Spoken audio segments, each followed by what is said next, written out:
자, 이번에는 기업 전략도 먼저 세워봅니다. 수요일 첫 코너고요. 유진투자증권 투자정보연구팀 강영현 팀장과 함께하겠습니다. 안녕하십니까? 안녕하세요. 자, 앞서 제가 서두에 차별화를 말씀을 드렸습니다. 미국이나 뭐 선진지수가 오를 때는 못 올라가서 차별화했지만 이제는 그들이 조정을 받을 때 잘 버티고 있어요. 뭐 나름 다행이죠. 자, 지금 상황은 좋은 기회가 될 수도 있을 것 같기도 한데요. 자, 의미 있게 지켜보시는 업종부터 우리가 뭐 지수는 사실 멈춰 있습니다. 네, 업종을 얘기해 보죠. 네. 뭐 미국 시장 따라가는 부분들이 어느 정도 있을 거고요. 바이오나 헬스케어 저번에도 말씀드렸듯이 실적이 나오지 않는 주식들은 4월 중순까지는 조정 보일 거다라고 말씀을 드렸듯이 어떤 부분에서 종소형 종목들 지금 실적 나오는 IT주들 반등하는 것들 있는데요. 향후 모멘텀 좋기 때문에 올라가는 게 아니라 바이오 헬스케어 뭐 그동안 끌어올렸던 종목들 팔아서 이거 사니까 올라가는 부분이다 이렇게 생각을 해보시면 될 것 같고요. 4월 중순 이후에 5월장을 대비해서 노리는 전략들이 필요하다라는 부분이고 오늘 그것에 맞춰서 소개드릴 어떤 업종은 게임 업종인데요. 게임 업종이 그동안 보시면 뭐 모바일 게임 업종 특히 2010년부터 한 2년간 증권시장 코스닥을 특히 달궜던 부분들이 이제 주가 조정을 보이면서 굉장히 투자자들에게 충격을 안겨줬었는데요. 게임 업종이 하락한 이유 몇 가지가 있습니다. 뭐 첫 번째로는 게임 자체가 수명이 길지 않다는 부분이죠. 온라인 게임 리니지 하나 가지고 10년을 해먹는 NC소프트와 비교해봤을 때 게임 하나 개발했더니 3, 4개월 돈 벌고 그냥 말더라라고 하는 부분들, 그 다음에 개발비가 많이 들어가는 부분들, 인력들 충원해야 됐고 개발을 하는 데 있어서 인력들 수급이 맞춰지지 않았기 때문에 큰 비용을 지불해야 됐던 부분, 그 부분이 비용 증가, 감가상각 증가 등으로 이어졌다는 부분들이고요. 어떤 부분에서 공매도 관련된 부분, 실적이 생각보다 많이 안 나오기 때문에 멀티플 40배, 50배 땡겨놨다가 이거 실적 나올 때까지 한번 공매도 한번 맞아보자라고 하면서 쭉 뺐던 부분들이 있습니다. 제가 이 게임 업종에 대해서 지금 주목하고 있는 부분들 중에 가장 핵심적인 포인트는요. 이런 악재들이 소멸이 되면서 반등의 기회를 모색하고 있다는 것 이외에 통신사가 지금 통신 요금 자체에 대한 변화가 있습니다. 그동안은 이제 먹은 양만큼 음식값을 냈던 어떤 패밀리 레스토랑 같은 그런 형태였다고 하면요. 이제 무제한 고기 뷔페 이 정도로 뭐 비교를 해볼 수가 있을 겁니다.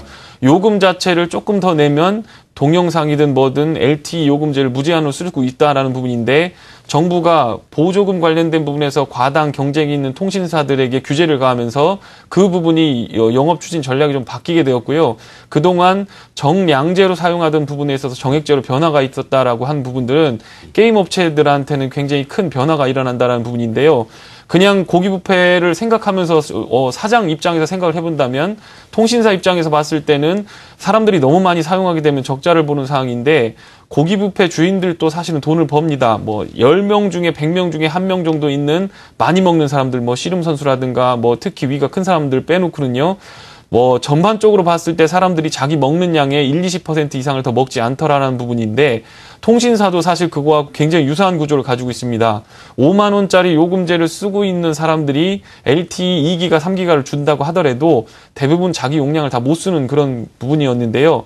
그 부분에서 통신 요금 자체를 증가시키면서 LTE 속도를 빠르게 증가를 시키면서 많이 써라라고 한다면 10,000명, 20,000명 중에서 한두 명 정도만 충분히 뭐 LTE 관련된 부분에서 트래픽을 많이 일으키지 나머지는 다 쓰지 않는다는 부분이고요.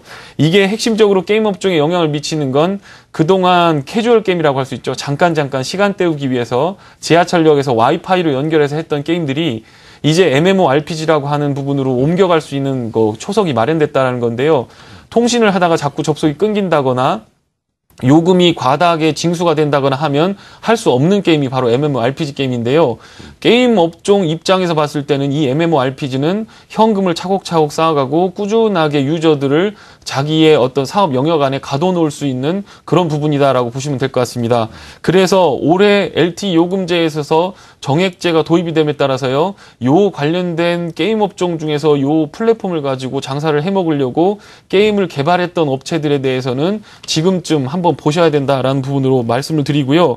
이거는 우리나라 추세만 해당되는 부분이 아닙니다. 일본하고 중국이고 또 이 한자 문화권 안에서의 똑같은 정서를 공유했던 사람들이 MMORPG 게임을 간다라고 한다면 스마트폰 시장에서는 또 한 번의 어떤 큰 트리거 포인트가 될 수도 있다. 이렇게 좀 말씀을 드리겠고요. 해외 게임 업체들 상장하는 것과 비교해서 사실 유저 수는 많이 줄지만 게임 개발 능력이라든가 어떤 뭐 고객들의 어떤 만족도를 이끌어내는 부분에 있어서는 우리나라 게임 개발사들이 굉장히 어떤 좋은 형태의 포지션에 와 있다라고 볼 수가 있겠고요.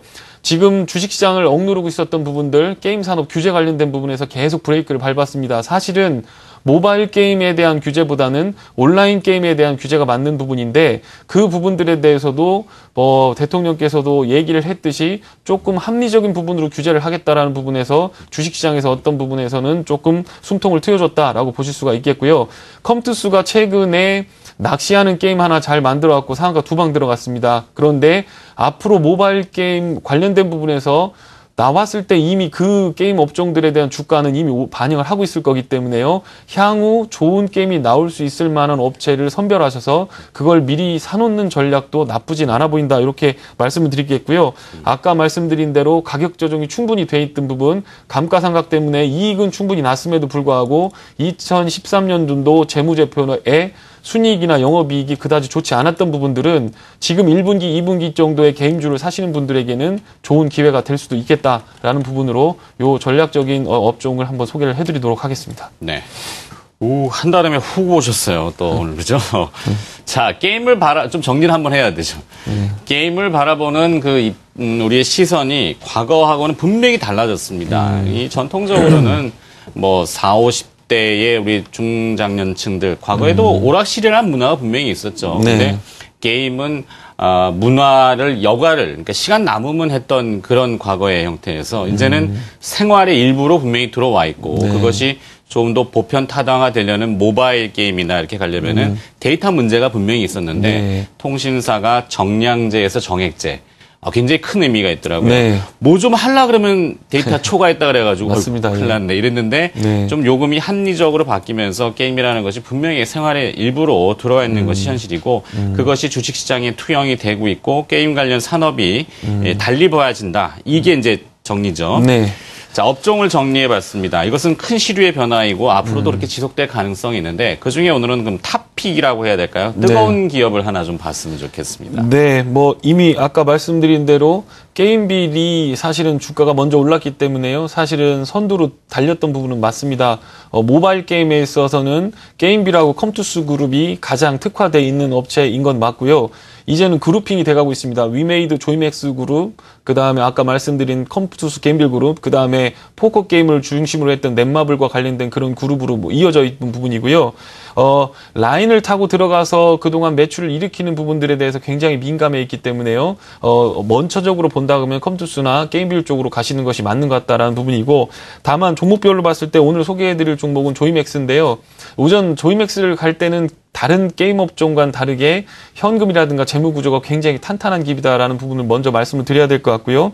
이익이 꾸준하게 나고 있는 작년도 뭐 190억 정도 이익이 나는 부분에 있어서 이익은 낳는 데 비해서 시가총액이 그 대비해서 멀티플 20배, 30배 받는 부분이 아니기 때문에 어떤 부분에서 게임 업종 내에서는 싼 종목 중에 하나다라는 부분이고요.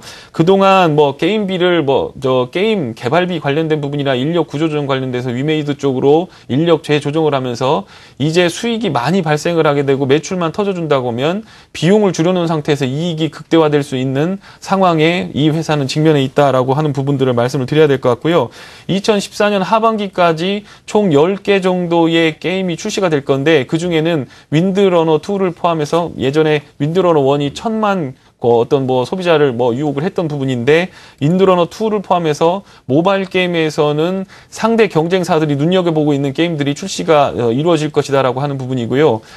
보셨듯이 게임주들은 이 10개 중에서 한 개만 잘 되면 주가는 반응한다라는 부분으로 한번 논리적으로 접근을 해보시면 될 것 같고요. 1분기 관련돼서 2분기부터 경쟁업체 나왔던 게임들에 비해서 윈드러너 2가 흥행을 할 수 있겠느냐 없겠느냐라는 부분인데요. 이 부분에서 플랫폼을 잘 보셔야 됩니다. 카카오톡과 연계되는 부분들과 함께 보셔야 되는 부분이 지금 라인 사용자들 라인 사용자들도 지금 4억 명을 돌파해서 5억 명으로 증가하고 있는 부분인데요. 이 부분은 향후 LTE의 보급 속도가 빨라짐에 따라서 극동아시아적 일본과 중국 그러니까 게임을 많이 소비할 수 있는 부분에 대해서 게임을 판매하는 비용 자체를 굉장히 절감시키는 방향으로 갈 거다라는 부분인데요. 그러니까 카카오톡하고 라인하고 둘이 경쟁하니까 거기다 게임을 실는데 돈이 줄어든다는 얘기죠. 그렇기 때문에 어떤 부분에 있어서는 이쪽이 괜찮다라고 한번 생각을 해보실 수가 있겠고요. 이 게임에서 지금 주목하고 있는 부분은 조이맥스가 MMORPG 게임, 아까 말씀드렸던 게임을 준비하고 있다는 건데, 이 MMORPG 게임이 잘 된다고 한다면 우리가 NC소프트가 10년, 15년 전에 MMORPG 게임 잘 만들면서 주가가 쭉 올랐던 그런 흐름들을 기대해 볼 수 있기 때문에 올 2분기를 기점으로 요 4월 달에는 주식 매수에 가담하신 이후에 장기적인 관점으로 게임 출시되는 일정들을 잘 살펴보시면서 투자를 하신다면 큰 마음의 흔들림 없이 게임 업종도 안전하게 투자할 수 있는 게임 업종 내에서도 좋은 종목이 되지 않을까, 이렇게 좀 정리를 해드리도록 하겠습니다. 네. 자, 이 게임을 하려면 사실 플랫폼 사업자들, 거기 가야 게임 할 수, 그러니까 거기라는 건 뭐 온라인상에서 거길 들어가야 되고, 그러니까 뭐 라인이나 카카오톡 이런 것들이죠. 거기 가야 누구하고 같이 게임할 수 있고 있는데, 이제는 조금 다르게 통신 사업자들이 바로 게임을 또 하는 경우도 뭐 있는 것 같고. 예. 신작 게임, 아까 윈드런너 얘기하셨는데, 누가 자꾸 신발을 보내요. 어떻게 하라는 얘기인지 모르겠는데, 뭐 신고 나르라는 얘기인지, 게임의 뭐 하나의 아이템인 것 같은데, 한 번쯤은 관심 있게 보는 것도 좋을 것 같습니다. 시류의 변화, 그 중에서 가장 핫한 기업, 조이맥스까지 들어봤습니다. 위클리 핫 업종이었고요. 도움 말씀을 주신 분은 유진투자증권 투자정보연구팀 강영현 팀장이었습니다. 고맙습니다.